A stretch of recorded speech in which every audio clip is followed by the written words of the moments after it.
Los incas fueron conocidos como feroces guerreros y como maestros en la construcción. Su imperio fue el más extenso del planeta. Perduró durante un siglo hasta que un grupo de solo 175 aventureros españoles consiguieron subyugar nada menos que a 7 millones de habitantes. ¿Cómo pudo ocurrir algo así? ¿Cuál fue el motivo por el que estos temibles guerreros no ofrecieron resistencia alguna a los invasores? En este documental, el científico norteamericano William Sullivan desarrolla una investigación propia de un detective para intentar encontrar una respuesta a este intrigante enigma. Paso a paso, descifra los mitos incas y llega a la conclusión de que estos codificaban un registro de acontecimientos astronómicos. Un registro tan asombroso y preciso que puede ser comprobado hoy con avanzados programas informáticos. Y esto le ha permitido a Sullivan descubrir el trágico secreto de los incas. Estos seres libraban una lucha desesperada contra el tiempo. Su propósito era evitar la catástrofe que veían anunciada en las estrellas. Los chamanes de los Andes han conservado hasta hoy el recuerdo de estos asombrosos acontecimientos astronómicos. Y tras 4 siglos de olvido, su mensaje ha sido finalmente descifrado por la ciencia. Si desean acompañarnos en este nuevo viaje en busca de misterios del pasado, podrán comprobarlo.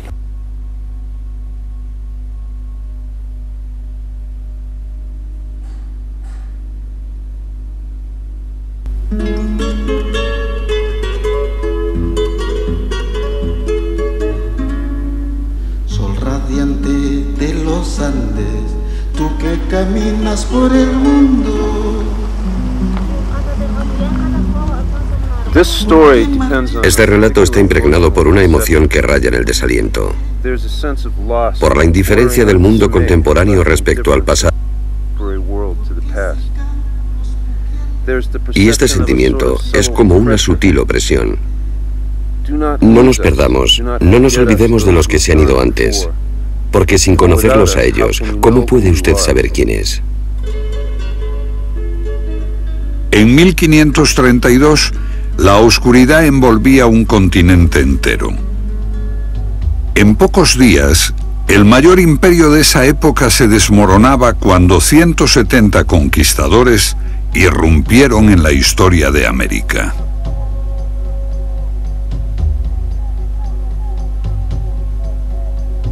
El sorprendente colapso del imperio inca es una crónica de terror, pero su final había sido anunciado por las profecías. Cuando empecé a estudiar la historia del Imperio Inca, me sorprendió que solo existiera durante menos de un siglo, antes de ser destruido por los conquistadores españoles. Más sorprendentes fueron las circunstancias que rodearon a la desaparición de este gran imperio.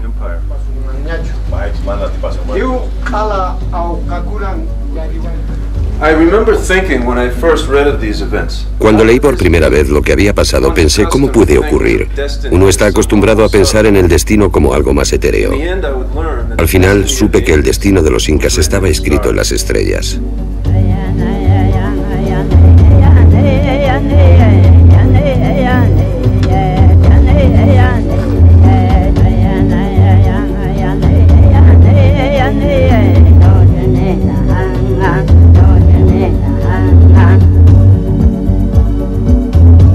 Durante el día, en las tierras altas de Perú y Bolivia vibraba una canción incontrolable.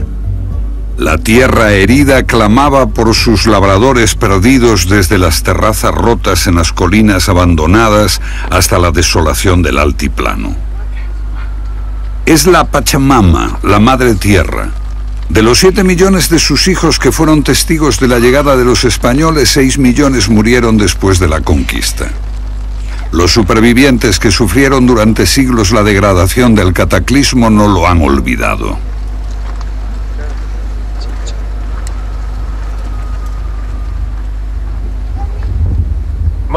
Mucho de lo que sabemos sobre el Imperio Inca proviene de los cronistas españoles.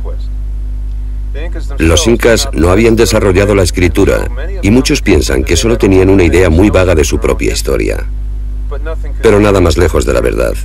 Para situar su propia historia en el río del tiempo, los incas crearon sus propias embarcaciones, los mitos. Esta idea es discutible. Hay ruinas y trozos de cerámicas que pueden mostrar el firme avance del hombre desde las cavernas, pero hay quienes creen que nuestros antepasados pueden haber sido más antiguos y distintos de lo que la arqueología oficial está dispuesta a aceptar.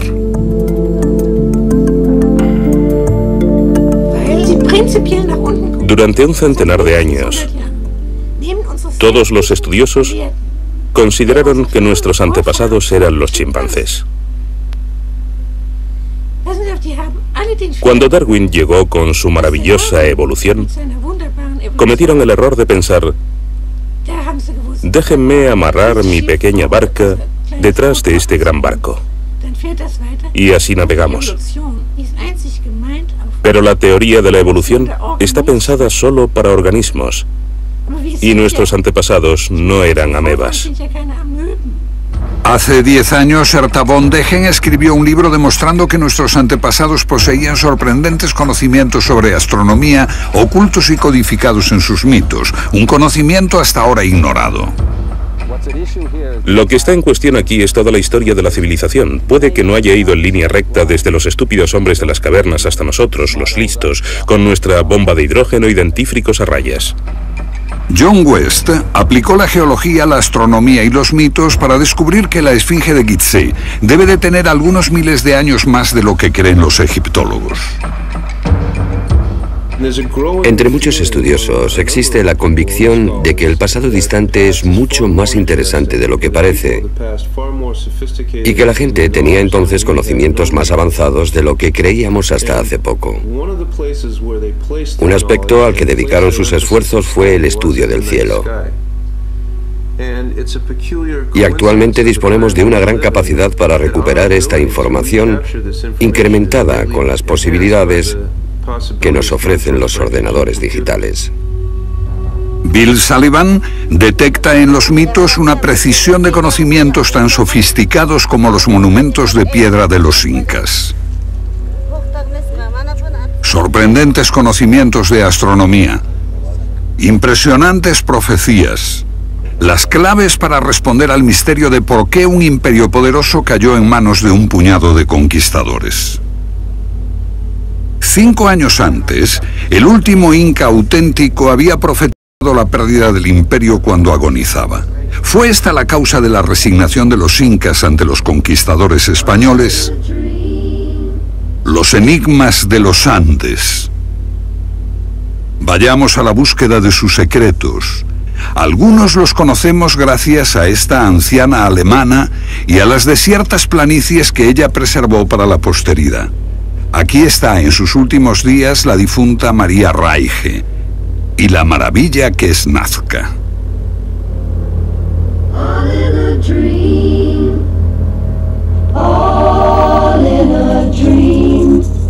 Un desierto cubierto de inmensas líneas y figuras muy antiguas.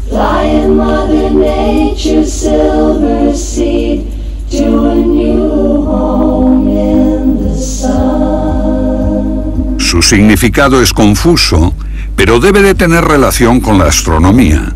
Este es un testimonio de una visión mágica del mundo, el cosmos y sus poderes. Estas imágenes permanecieron mudas y desconocidas durante siglos porque en la Tierra son virtualmente invisibles, solo se captan desde el aire. El mono representaba la llegada anual del agua. El milagro de la vida para ese pueblo del desierto era anunciado por la aparición de esa constelación. Una enorme fortaleza destaca sobre Cuzco, antigua capital de los incas. Forma la cabeza de un puma con la ciudad debajo, que es el cuerpo del puma. Y esto solo es visible desde el cielo. Pero si el mundo entero cree que el desierto de Nazca es único, se llevará una sorpresa. El día del solsticio, cuando el sol está en el extremo norte o el extremo sur, en junio o en diciembre, el 21 de junio, el sol del solsticio ilumina las montañas del Valle Sagrado. Aquí, el investigador peruano Fernando Elorrieta descubrió una pirámide con una base 28 veces más grande que la Gran Pirámide de Gizeh, diseñada para permanecer invisible. Las líneas marcan los solsticios de junio y diciembre y también los equinoccios, el 21 de marzo y el 21 de septiembre. La pirámide solo puede verse desde las montañas. De ninguna manera es posible comprender que estamos sobre probablemente la pirámide más grande del mundo. Esta es la ventana donde ingresa la luz del sol en el amanecer de junio 21. Es un inmenso reloj de sol y de la eternidad. Los andinos no tratan de dominar a la naturaleza, sino de vivir en total armonía con una de las geografías más diversas del mundo. Lo fundamental fue diseñar testimonios que vincularan al hombre con el cosmos. Y solo las personas especializadas, no las personas profanas, podían comprenderla. Los secretos de una élite de sacerdotes y de nobles. El 21 de junio se reunían aquí para contemplar un puma que aparecía en el solsticio, hasta que los españoles le cortaron la cabeza.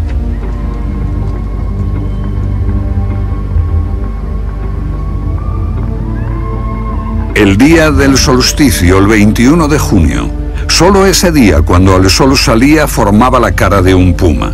En el solsticio de diciembre lo cortaba exactamente por la mitad. Indicadores del tiempo, un dominio vital para la supervivencia en los agrestes valles de los Andes. Durante mucho tiempo, los Andes solo podían mantener a escasos grupos de cazadores. Los cultivos eran muy precarios en las deslumbrantes altitudes, atravesadas por el viento y las devastadoras heladas. Las selvas amazónicas lo asfixiaban por un lado y el océano y el desierto más seco del mundo por el otro. Cerca del 200 a.C., un impulso creativo de gran pujanza revolucionó la vida en esta región. En todas las áreas andinas se desarrollaron sistemas de terrazas y riego para los cultivos. En un lugar tan inhóspito como los Andes, la agricultura exige a la comunidad enormes esfuerzos coordinados. Se requiere voluntad de colaborar más que de odiar. En ninguna parte eran tan claras las obligaciones de los vivos con los muertos. Hasta hoy, las familias de los Andes se reúnen en torno a los sepulcros en el Día de los Muertos para agasajar a sus difuntos con comida, bebida y conversación. El respeto entre la gente, entre vivos y muertos, y entre el hombre y la naturaleza, era la ley básica del campesinado andino. Se las había dado un dios creador con forma humana, Viracocha. Su imagen permanece aquí, en esta montaña. La tradición sitúa su llegada aquí, en el lago Titicaca. Hace mucho tiempo, Viracocha salió de este lugar para crear la tierra, el sol, la luna, las estrellas. Según el mito, Viracocha creó a todas las tribus de los Andes y les enseñó a vivir en armonía. Este mito es el principal documento de la civilización andina.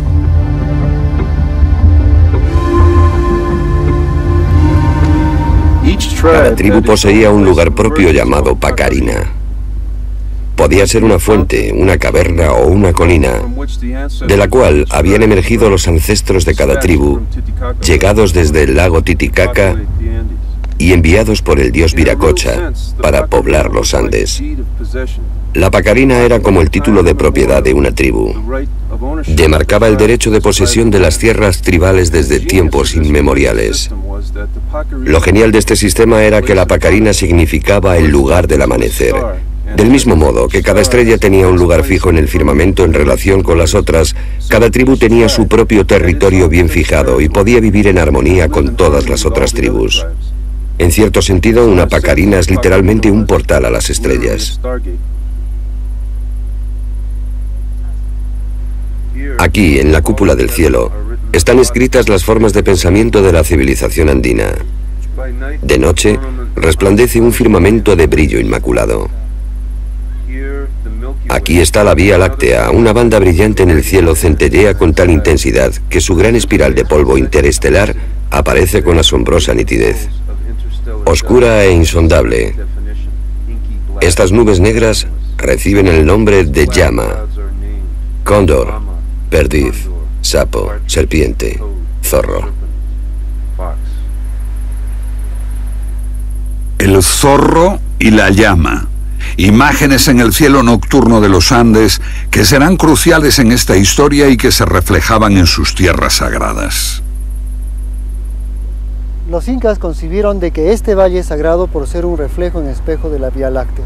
Por ejemplo, utilizaron las formas de la naturaleza para representar las imágenes de las constelaciones andinas, como el caso de la imagen de la llama junto al pueblo de Ollantaytambo.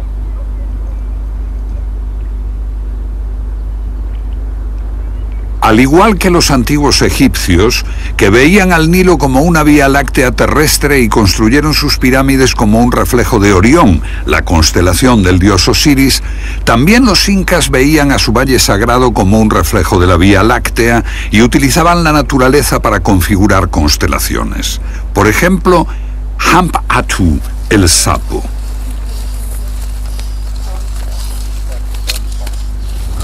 Por encima de la ciudad de Urubamba, la forma de un cóndor que salía en el solsticio emprendía vuelo hacia el sol. Aquí en Pisac, la imagen de la constelación del cóndor, con las alas abiertas en actitud de llevar a los espíritus a la Vía Láctea. Para los incas, la Vía Láctea y los días de solsticio eran de suma importancia. Ellos creían que estos días eran un puente que conectaba al mundo celeste con el terrestre. El solsticio de junio era un día de ritual sagrado, porque ese día el sol salía en la Vía Láctea y establecía el puente hacia la tierra de los dioses. Además, en el solsticio de diciembre, al salir por la Vía Láctea, el sol abría las puertas de la tierra de los antepasados, permitiendo que los vivos consultasen a los muertos. El tiempo, marcado por el sol y las estrellas, de su importancia para nuestros ancestros no recordamos casi nada. Hicimos todo para olvidarlo. Tenemos relojes digitales. Y deberíamos saber que la manecilla grande es la luna y la pequeña es el sol. Todo está tomado del sol, la luna y las estrellas. Pero nadie ha olvidado. Esto es Huaylu Ruiti, una antigua montaña sagrada de Perú donde cada año 10.000 personas vienen a recoger agua bendita para sus iglesias cristianas. En los días de Huaylu Ruiti también se conmemora un antiguo rito indio. En el mito occidental, el cazador celestial Orión se enfrenta a la constelación de Tauro, cuyo omóplato está formado por las 7 estrellas de las Pléyades, una constelación que desaparece durante un mes. Los días previos a la reaparición eran cruciales para los campesinos y su calendario agrícola.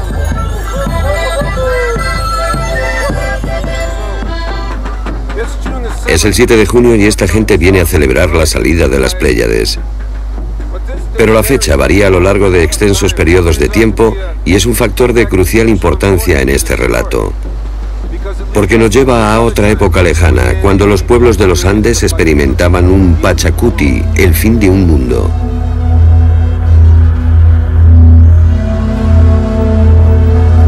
Un Pachacuti, el fin de un mundo. El temor por el Pachacuti y la creencia de que podían verlo escrito en las estrellas es el punto central en la investigación del escritor estadounidense William Sullivan. La llegada de los españoles constituye un Pachacuti para los incas y los Andes, el fin de su mundo.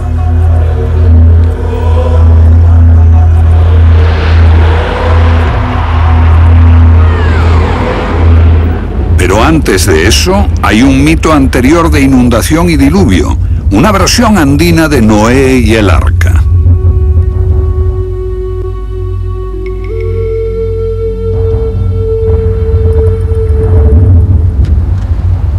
En este mito, la llama dice al pastor que lleve a los animales hasta la cima del monte Vilcacotto, señalando a las Pléyades que se elevan sobre la montaña.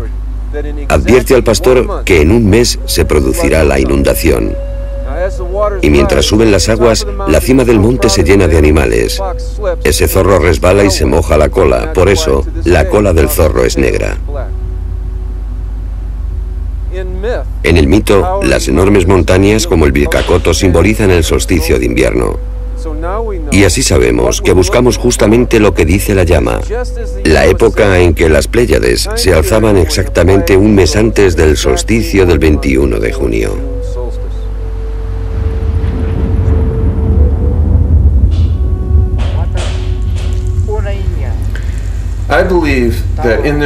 Creo que sus mitos eran un mensaje al futuro y querían asegurarse de que este mensaje sería entendido. Descubrimos que dejaron dos pistas: lo que pasaba en el solsticio de junio y en el solsticio de diciembre.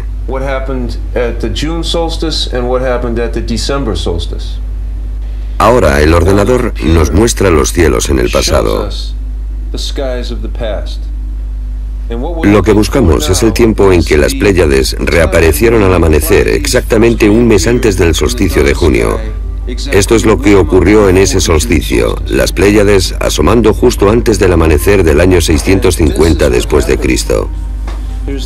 Y esto es lo que pasó en el solsticio de diciembre. Aquí está la llama, seguida por el zorro, y al amanecer la cola del zorro está por debajo del horizonte.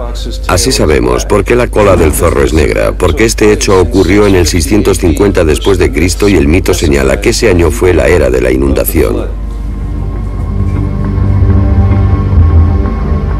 En torno al año 650 después de Cristo ocurrió algo terrible. Por primera vez estalla una guerra a gran escala para gobernar los Andes durante 8 siglos. Si Sullivan está en lo cierto, los mitos nos aportan dos claves. ¿Qué pudieron haber visto en los solsticios de junio y de diciembre?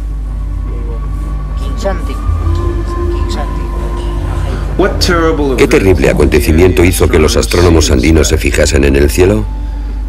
La clave está en la gran importancia de la Vía Láctea como un camino hacia el mundo de los muertos y los dioses. Y esto es lo que pasó.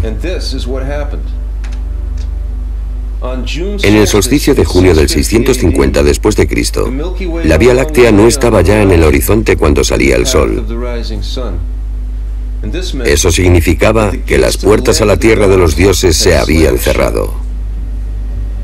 Los mitos dicen que Viracocha, lleno de pena, abandonó este mundo.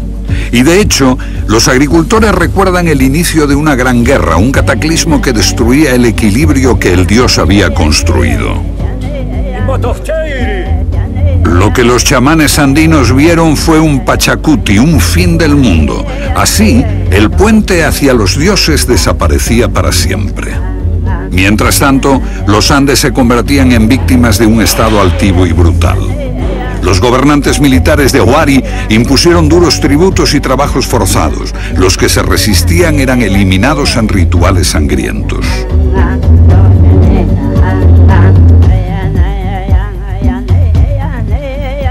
Estas interminables paredes de piedra cuentan la historia de la pesadilla que se precipitó en los Andes. Los señores de Huari obligaron a los campesinos de esta región a que las construyeran. Numerosas barracas como campos de concentración, donde los funcionarios de Huari podían vigilar el trabajo forzado, recaudar impuestos y controlar la producción de objetos de lujo. Las tierras altas andinas implosionaron, tribu contra tribu, valle contra valle. Surgió una nueva élite, los guerreros, cuyo objetivo era someter a los campesinos y perpetuar la guerra a sus expensas. Los campesinos se consideraban descendientes de las estrellas. Los guerreros se comparaban con los planetas, libres para vagar entre las estrellas. Los estudiosos afirman que los pueblos andinos no conocían los planetas, pero en este cielo cristalino parece difícil pasarlos por alto. Un cronista hizo una lista con todos sus nombres y tenían un sorprendente parecido con los dioses planetarios de Grecia y Roma. Chaska Collier, la bella mujer de pelo rizado, era Venus. Aucha, el dios del tiempo, la justicia y la recompensa, era Saturno. El dios de la guerra, Acayoch, era Marte. Cuatahuililla, el mensajero, era Hermes o Mercurio. Y Pirúa, de donde puede venir el nombre de Perú, era el rey, el dios supremo, Júpiter.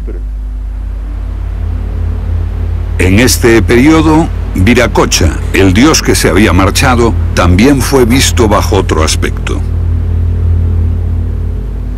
Estos son restos de un templo inca dedicado al dios supremo Viracocha. Los españoles creyeron que esta era una palabra inca que significaba lejos desde el mar. Pero los incas se rieron porque la palabra viene de una región totalmente distinta y de una lengua que se hablaba en el lago Titicaca, donde se originaron los dioses. Y allí significa plano inclinado del mar celestial, pero ¿inclinado en relación a qué? Lo que se indica es la trayectoria descrita por el ecuador del Sol respecto al plano del ecuador terrestre. Y la posesión de este conocimiento era la clave para entender la precesión y el movimiento de las estrellas. El fenómeno astronómico de la precesión era el gran misterio que fascinaba a nuestros antepasados y no es difícil explicar. ¿Lo recuerda?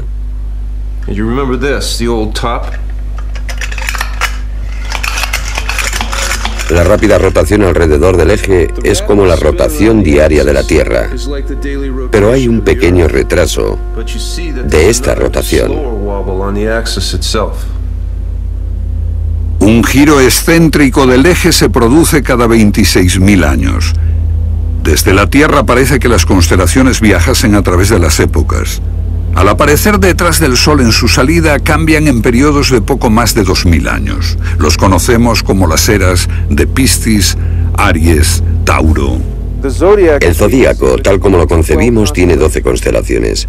¿Compartían los incas este concepto? Los campesinos indígenas me han dicho que sí. Tenían un sistema de 12 casas en el cielo. Y allí hay restos de 12 templos, dedicados a cada uno de los 12 linajes reales incas.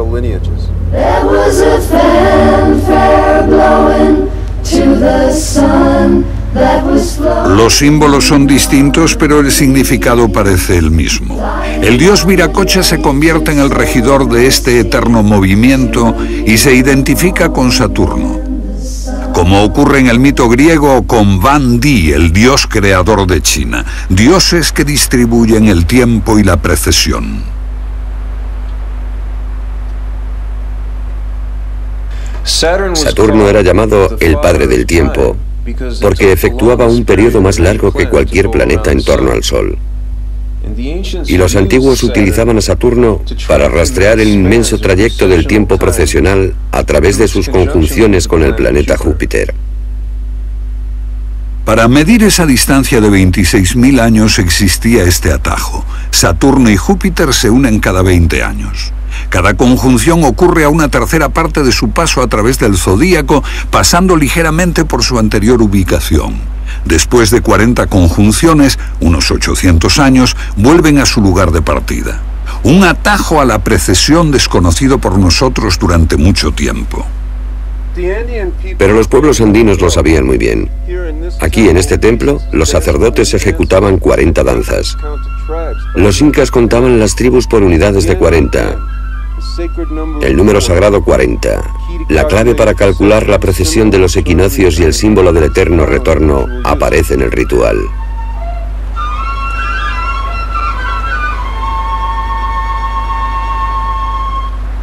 Desde la ciudad de Cuzco se difundían 40 líneas rectas a partir de dicho centro.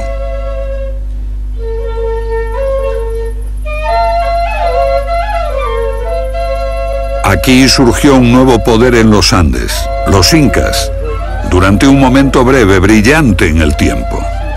Su aparición queda oculta en los mitos. Los narradores dicen aún que el dios Viracocha bendijo a sus antepasados al dejar este mundo y dio su apoyo a los incas para asegurar sus derechos en este mundo. Bill Sullivan cree que también este mito tiene otro significado. Los incas asimilaban su mítico antepasado, Manco Cápac, al planeta Júpiter. Y el mito señalaba una conjunción de Saturno y Júpiter que anuncia al mundo entero cómo los incas, con la bendición de Viracocha, habían llegado para gobernar en los Andes.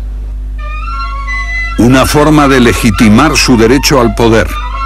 Pero por alguna razón los incas van más allá.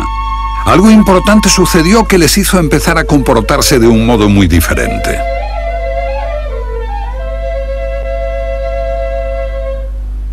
Según una tradición, el imperio inca nació bajo la sombra de una profecía. Su origen se sitúa en torno al año 1440, menos de 90 años antes de la llegada de los españoles. Los incas son solo una tribu más entre muchas, y su valle de Cuzco está siendo invadido por un enemigo odioso. Su viejo rey está en retirada, está desesperado, pero no solo por ese ataque enemigo. Dentro de 5 generaciones, dice a su hijo Yupanqui y a sus generales, habrá un fatal Pachacuti, un final de los tiempos, y la totalidad de los Andes será destruida. Pero su hijo, el príncipe Yupanqui, no quiere rendirse, aparta a su vacilante padre y se hace con el mando.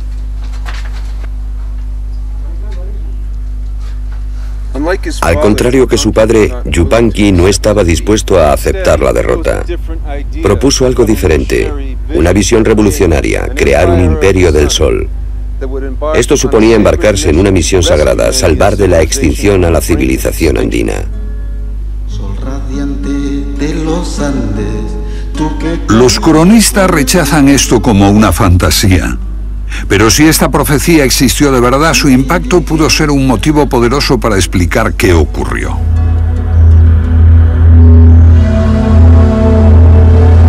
El príncipe Yupanqui asume un nuevo y significativo nombre: Inca Pachacuti, el que derriba el mundo. Parece arrastrado por un extraño sentimiento de urgencia. Partiendo del estrecho valle de Cuzco, él y sus 4 sucesores inician un curso de expansión.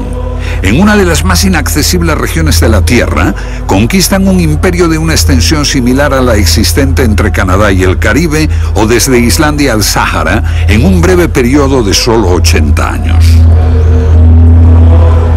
Abolieron horrores tales como el canibalismo y la explotación de los campesinos por la clase guerrera, y restauraron la paz después de 8 siglos de continuas luchas. Así se impusieron sobre los otros. Llamaron a su reino el Imperio del Sol. El Inca Pachacuti no pudo recuperar la antigua paz de Viracocha. Favorecer a los campesinos oprimidos podía crear conflictos con los guerreros. Para evitarlo, ofreció a estos últimos el prestigio de participar en la creación del Imperio del Sol. Y así, la trayectoria de los guerreros se iluminaba con las imágenes del Sol y de brillantes estrellas y planetas. Existía un sentido y un objetivo. En todas las empresas de los incas había un reconocimiento de profunda tristeza, como también un sentido de la belleza y un placer en el riesgo ante la posibilidad de una tragedia. Si había que luchar en muchas batallas, había que superar muchos obstáculos, pero por encima de todo, había un extraño y poderoso carisma que defendía a los pueblos andinos que tenían su centro en el Cuzco.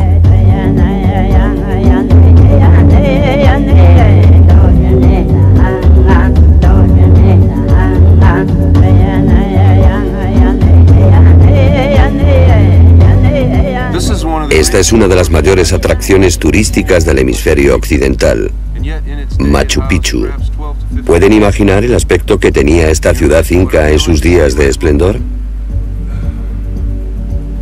A diferencia de otros imperios, los incas no malgastaron su talento erigiendo templos profusamente adornados. Por el contrario, construyeron en la tierra.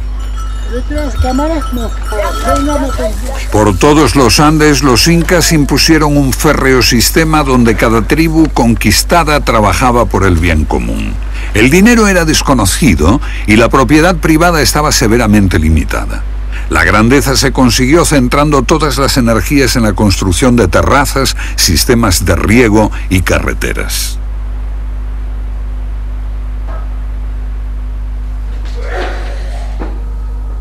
Aquí, para provecho de los viajeros, los incas construyeron un refrigerador natural. Afuera el sol está en su cenit, pero dentro la temperatura es 20 grados más fresca. El viento sopla en este corredor y se puede ver cómo tallaron repisas. Ponían tablas encima y allí guardaban alimentos. El viento soplaba por arriba y por abajo, refrescando y secando esos alimentos. Al intentar restablecer la armonía de los tiempos de Viracocha, su principal preocupación era la restauración de la magnificencia perdida. Para crear un imperio que no conociese el hambre, construyeron almacenes de alimentos en todas partes. La comida se podía transportar a cualquier lugar del imperio en pocos días para alimentar a la gente hambrienta. Almacenes como este, colocados en lo alto sobre estos riscos donde se guarda maíz que el viento de este valle mantiene seco y evita que se pudra.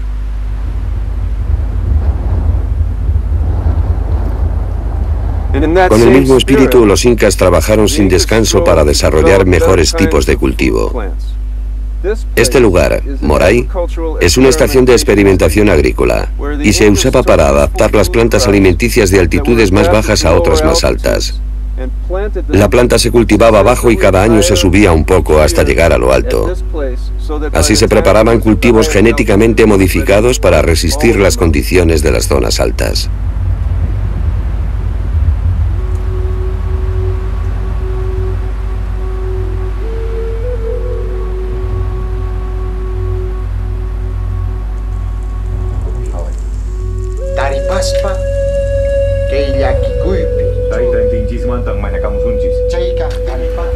¿Qué impulsaba a los incas?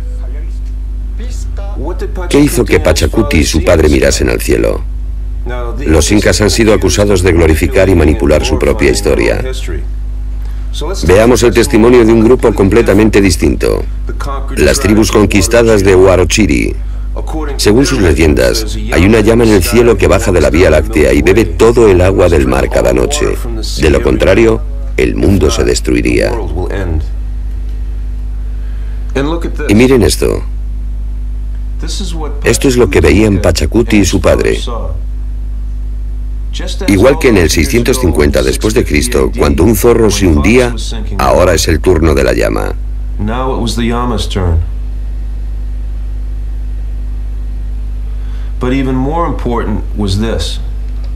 Pero aún más importante es esto que veían los sacerdotes astrónomos. La trayectoria del Sol a punto de separarse de la Vía Láctea. Este sería el puente que llevaba a la tierra de los antepasados, lavados en las riadas del tiempo. ¿Era esta la profecía?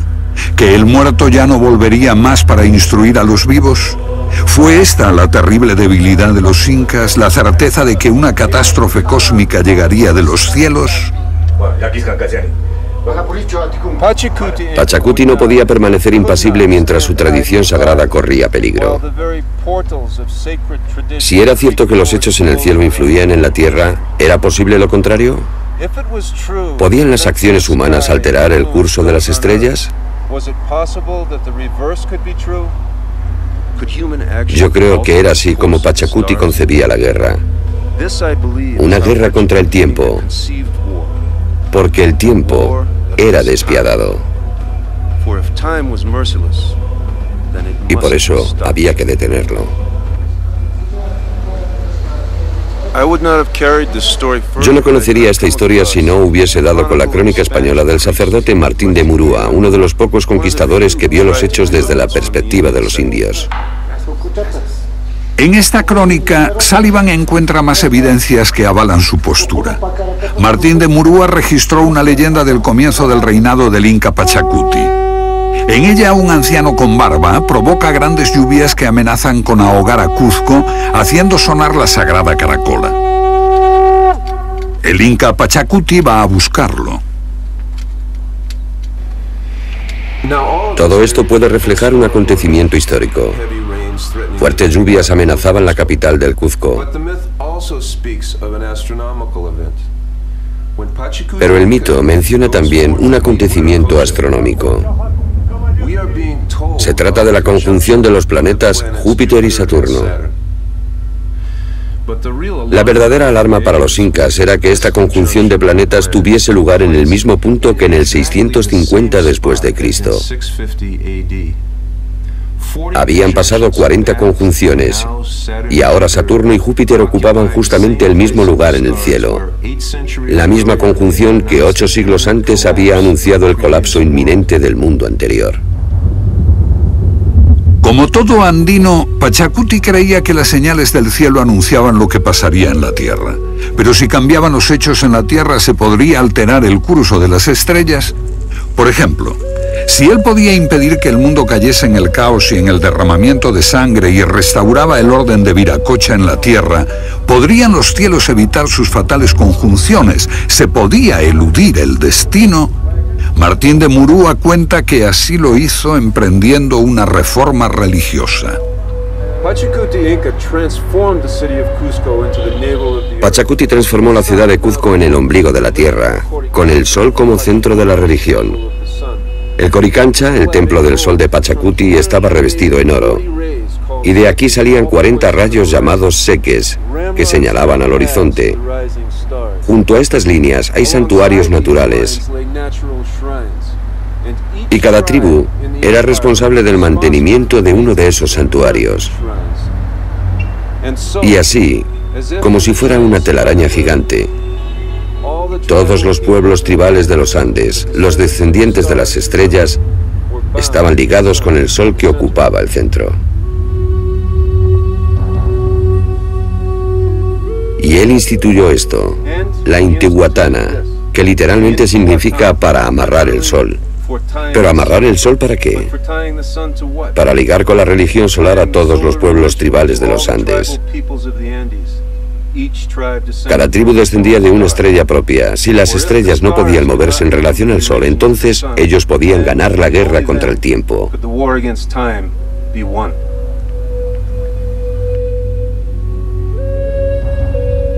Y Pachacuti se convirtió en soberano de todos.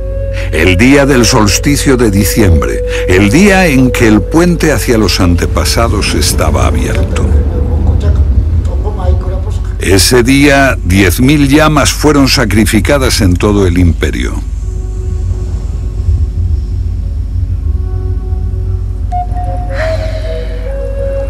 Su sangre fue bendecida y colocada en pequeños cuencos de cerámica. Los mensajeros llevaron los cuencos a todo el imperio para arrojarlos en la cima de cada colina o montaña.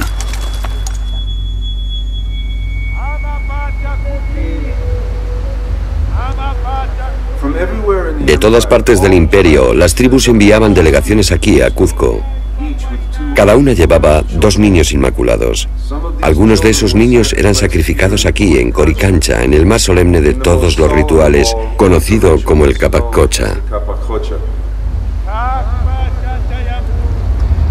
Todas las delegaciones eran acogidas en Cuzco para la santificación, y desde allí regresaban a su tierra natal con los niños supervivientes.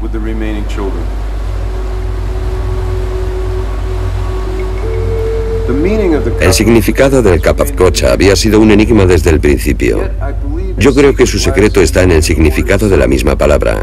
Capac era el rey sacerdote y astrónomo, y Cucha significa súplica, la súplica del rey, porque era gracias a esta súplica del Inca que los niños sacrificados viajaban a las estrellas.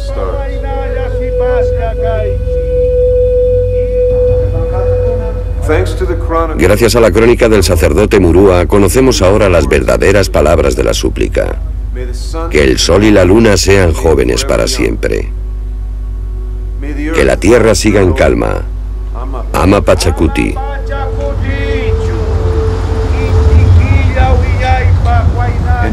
Y que haya paz. Pero con todo un imperio bajo control y en paz, ¿dónde estaba la guerra?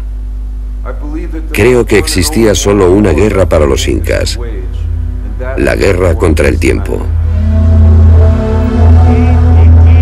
A lo largo de las sendas que partían de la sagrada Cuzco, atravesando montañas y hondonadas en continuas líneas rectas, los niños acudían al sacrificio.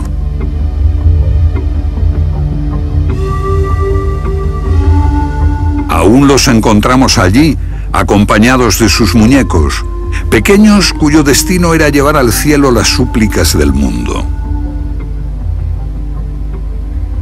Una resonancia fascinante se estableció entre extremos de horror y belleza.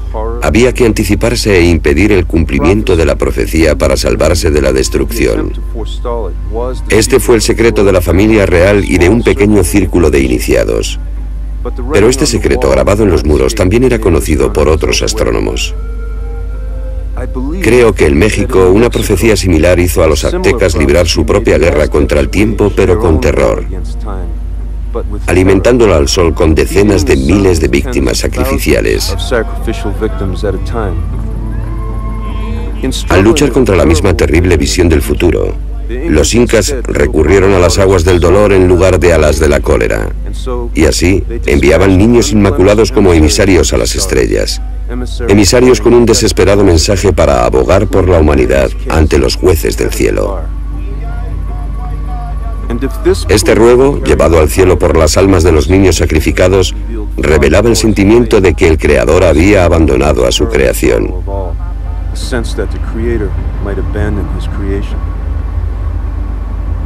Esto, creo, fue la estrategia desesperada que los incas aplicaron para evitar el fin del mundo.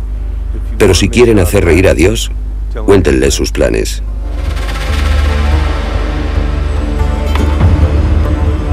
...1492, más lejos, hacia el norte, los españoles descubren el Nuevo Mundo. Y poco después, el imperio azteca de México, desconocido por los incas, es aniquilado. Solo unas décadas después de que el gran inca Pachacuti fundase el imperio inca, el más grande de su tiempo.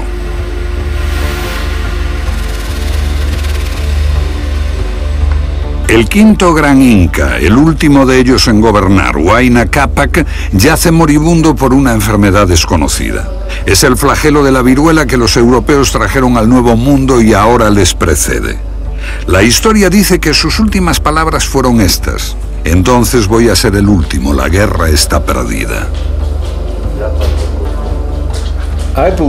Creo que lo que realmente le conmovió fue lo mismo que el inca Pachacuti había visto y temido: el camino del sol, partiendo de la Vía Láctea, y la creencia de que la entrada en la tierra de los muertos, en el mundo de los antepasados, estaba cerrada. Y este hecho se acentuaba por una única conjunción de los 5 planetas visibles, un hecho registrado hasta en China. Venus y Mercurio se unían con Júpiter y Saturno, y con Marte, el planeta rojo de la guerra. Los otros 4 no se detendrían, pero Marte se quedaría rezagado en el cielo y contemplaría la destrucción inminente.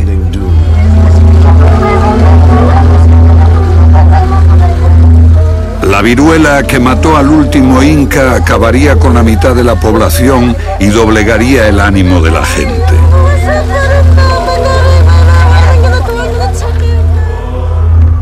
La aparición del fenómeno que hoy conocemos como la corriente del Niño azota el país y destruye las tierras costeras.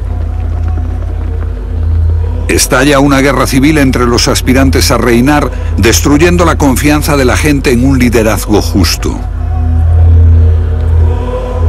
Solo entonces llegaron los conquistadores españoles.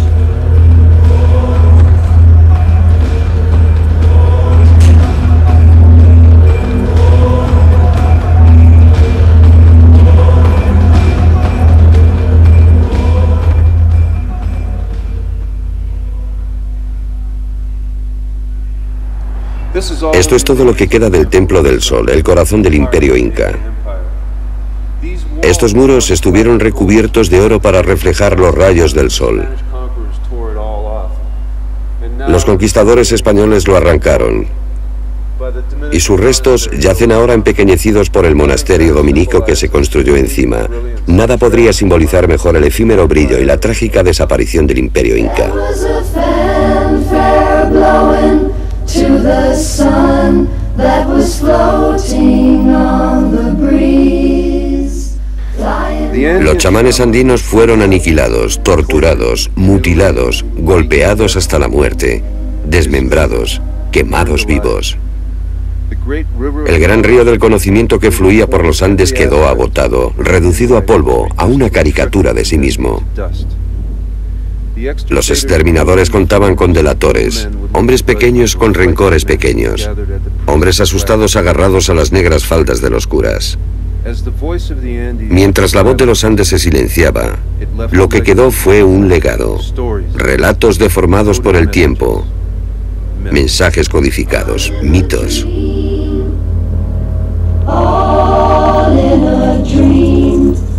Los incas se esforzaron en crear paz y justicia, para unir a las tribus guerreras, para crear magnificencia y belleza. Construyeron un sistema de carreteras de una distancia parecida a la que hay entre La Habana y la bahía de Hudson. Cubrieron los Andes con terrazas e irrigaron los campos. Unos logros no igualados por China o Roma, o por cualquier otro imperio. Porque los incas hicieron esto en menos de un siglo, en una tremenda explosión de energía. ¿Por qué? Es posible que ahora lo sepamos. Sol radiante de los Andes, tú que caminas por el mundo, ¿por qué marchitas florecillas sin que lleguen a dar fruto? ¿Por qué secan los puquiales sin que beba el caminante?